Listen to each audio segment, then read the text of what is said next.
G'day, I'm Paul. So the Nissan Navara was launched first in 2014 and it's now time for a facelift. Here it is right here. Nissan has taken the wraps off the new Navara. It's also known as the Frontier in other countries.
On the back here and at the front, but I like this, quite a clever setup. You're able to move around your tie-down points to make the rear a little more flexible. And in terms of payload, this is increased as well. You now have up to 1.2 tonnes of payload in the rear of Navara. Here on the Pro 4X model, it's 1,100 kilograms. So before we jump into the car, you get Pro 4X branding on the side here. You have this sports bar attached to the back. It actually looks kind of cool with these cutouts. That retains drum brakes. Let's jump inside the cabin where they've changed things up a bit. Okay, so we are inside the new Navara. In terms of material changes, not a great deal has changed in here in terms of the materials they use, so it's still quite scratchy hard-wearing material. Obviously for a dual cab ute this is going to be ideal, but there are some utes in this segment that have gone a little more upmarket in terms of the materials they offer inside the cabin. But you do get an 8-inch infotainment system with AM, FM, DAB plus digital radio. You've also had a change to the USB points inside this car, so you do still get some traditional USB-A points, but there is also now a USB-C point. Ahead of the driver is a 7-inch TFT display. This gives you details such as compass and other bits and pieces for off-road driving. And then in terms of off-road driving, you can use this 360-degree camera to help you when you are off-road. You'll be able to see things like where the tyres are going, and the guidelines will help you recognise when you're about to drop a tyre into a giant rut.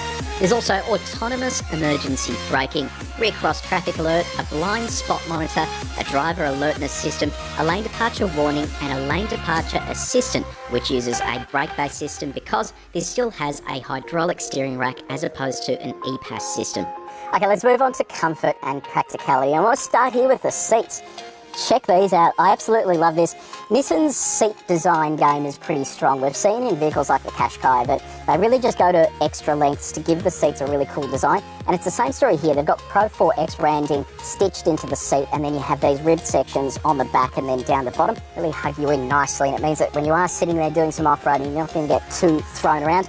And then when it comes to storage, your phone can virtually live anywhere. There are plenty of storage slots, including these two along the side.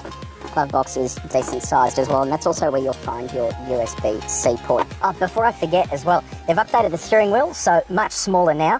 Sits nicely in the hands too. You've got the buttons here to control the screen ahead of you, and then also cruise control on the other side. Doesn't look like it has radar cruise control, which is interesting.